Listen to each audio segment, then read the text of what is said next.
it's Tenitsu here, and today we'll be covering what would happen if Tanjiro had been born with Yoriichi's potential. We start this story off in a small coal burner's hut, where mother was screaming in pain as slowly but surely the first son of this generation of the Kamala family was brought onto the world.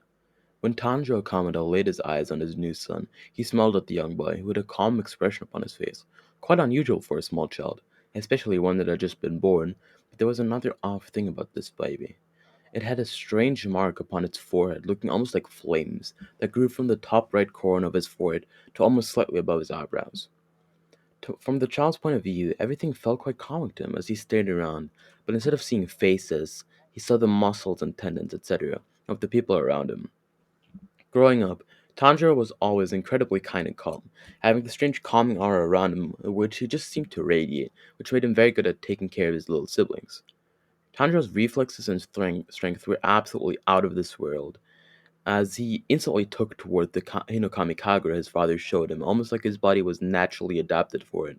But, whilst practicing the Hinokami Kagura as a side thing, his true objective was making as much coal as possible for his family, so they could forever be financially secure, for which his extraordinary strength, reflexes, speed, etc. were quite good for, as they made it much easier having him make around 50% more money than he did in the original series, which was quite the step up for the family, even having to be able to afford nice dinners, strengthening the bond between he and his family a lot more.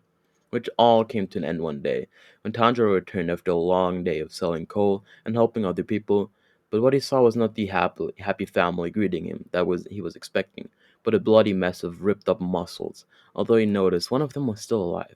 It was Nezuko. He ran up to her and carried her on his back, rushing down the mountain path, his usually calm attitude switching to one of dismay and horror, as he ran and ran until Nezuko began struggling and they tumbled down a small cliff. Arriving at the very bottom of this small cliff, Tanjiro looked around desperately for his younger sister, only to find her suddenly on top of him, growing in size and strength, although still yards, even miles away from his power.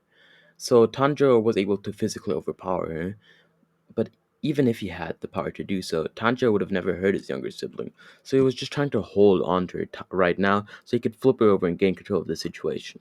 However, at that instant, that split second, a katana was about to cut off Nezuko's head, but Tanjiro was able to predict the movement, getting Nezuko out of the way just in time, flinging her to the side. No, don't hurt her! She's my sister! Tanjiro clutched an axe in his hand tightly, looking afraid but determined. However, suddenly a man blitzed past him and grabbed Nezuko by the collar, until arriving back at his original position. That man, of course, being Giyu Tomioka. Seeing his younger sister in such a predicament, he bowed down to the man. However, Giyu just seemed to get irritated over this, berating him for his cowardice. But as Giyu held the sword to Nezuko's neck, prepared to end this, the speeds even either Hashira was impressed at, he began running toward him. With incredibly calculated movements, full of purpose, although he did reek of inexperience. So Tomioka was able to backhand him before anything too big happened, but he was truly shocked. Suddenly, Nezuko jumped in front of her brother, attempting to save him from this imminent danger, quote unquote. Gyu, seeing this display of human emotion, thought that perhaps these two might be able to bring a change to the corpse, so instead of killing her, he knocked Nezuko out and gave her a bamboo muzzle before waiting for the siblings to wake up. An hour or so had passed as suddenly Tanjiro woke up, seeing the same man from earlier, standing at the tree near them. When Tanjiro gave him a questioning look, he responded by telling him all about Mount Sagiri and to tell Urokodaki that he was sent by Giyu Tomioka before swiftly disappearing into thin air. Some time had passed since those events, and Tanjiro had prepared a basket for Nezuko in which she could be during the daytime so she didn't burn to dust when they went out on their journey to Mount Sagiri. During the journey there, it slowly began turning nighttime, and when the last few rays of sunlight finally vanished, Nezuko was allowed to come out of the basket, using her height morphing ability to go back to her original height. As the two siblings moved throughout the path, Tanjiro suddenly smelled a strong scent of blood and ran toward a house where he was met by a disgusting demon, eating the remains of two people. Tanjiro was, of course, horrified by this sight, but the demon suddenly spoke up. "This isn't your territory. Get out." As he had sensed Nezuko's presence, but as he turned around, he was met by a human? He was confused, but wasn't going to turn down his opportunity for another meal. The demon quickly attacked Tanjiro, but he dodged easily, using his axe to decapitate the demon with ease, and nail him to a tree, then proceeding to outsmart the demon with the little help of Nezuko, and have its body fall down a cliff. The demon, now being nailed to a tree, was struggling hard, with two extra arms growing out of its head as it attempted to attack Tanjiro. But Tanjiro's axe was just nailed into its head too strong. Tanjiro, who walked up to it with a large knife, very conflicted about killing it or not, suddenly had a hand touch his shoulder.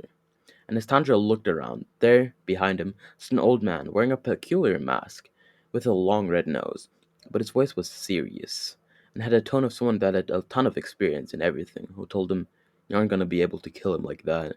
Tanjiro gulped as he picked up a large stone and walked toward the demon, but the old man could sense this kick wasn't going to kill the demon, as it seemed he even had compassion for demons. But it seemed Tanjiro didn't have to make that decision at all, as the sun slowly came up, completely burning the demon. Tanjiro sighed in relief and was glad that this was all over, but then he began to stress. Wasn't Nezuko behind him just now? As he turned around, he saw Nezuko nowhere. He suddenly thought, maybe she could be in the hut, so he ran there, and at his a sense of relief washing over him, Nezuko was in the house, and the basket making him very happy, until he quickly ran out, only to see the man praying to the newly dug graves for the dead people. Speaking with the man, he confirmed he was Urokadaki. Happy to finally make acquaintance with the man, Tanjiro told him about how he was sent by Gyu Tomiyaka, and Urokadaki nodded as he had already received a letter from the Hashira, making him his new pupil, and so Tanjiro began training in the Breath of Water. The training was quite easy for Tanjiro, which was a large surprise to Urokadaki, who had previously seen many struggle with his hard training. Was truly astounded at this kid's sheer talent and power, as he noticed that not only had Tanjiro mastered the breathing forms already, but he had perfected them to a level not even Urokadaki had been able to, even improvising new forms on the fly in some emergency scenarios. But wanting to see this kid's true potential come out, he still gave him the training for around 2 years before allowing him to cut the rock, which Tanjiro did with such ease that he was even able to speak with the dead children Sabito and Makomo, but only for like a second or so, as he did finish this task quite quickly. But whilst everything was easy for him, he was always uneasy with everything else, as Nezuko had fallen into a deep slumber, having not awoken for 2 years now. Urokadaki was theorizing that perhaps she was regaining her energy by sleeping, but Tanjiro was assuming the worst in everything, as he was fearful of her death. But he just moved on, trying to clear his head, although this might lead to another detriment later. Arriving at final selection, Tanjiro looked around, seeing surprisingly many people. He never knew so many people were interested in becoming demon slayers. With so many, it might become easier than he had thought to find the man responsible for everything, Muzan Kibutsuchi. As final selection began, Tanjiro was easily able to dispose of several demons, but then he encountered the big bad of final selection. He was responsible for killing so many of Urukadaki's students, which Tanjiro could not accept. That a demon so horrendous would still be allowed to live inside this hell of a place? Tanjiro's fury was overtaking him, and alongside this feeling of dismay at Hazuko's current predicament, he swung his sword with only anger. But this seemed to not bring out any water-breathing forms, until he finally realized. His mindset must be one with the water, one with the everlasting lake, and so Tanjiro was able to use the first form to slice the demon's head off. With the demon's head laying there, he began begging in his mind for his brother to hold his hand one last time, and when Tanjiro caught a whiff of the true sadness and depression reeking from the demon's decaying body, he was finally able to stretch out his helping hand to the small child in need and give him the peaceful death he desired. Now, I hope y'all enjoyed this What If. This is obviously the true 2K special, but it's a bit late as I didn't have access to my PC at all. I'm sorry if it feels a little bit rushed, as I did write most of this at 1 a.m., but nevertheless, this was me, Tanitsu, and I am out.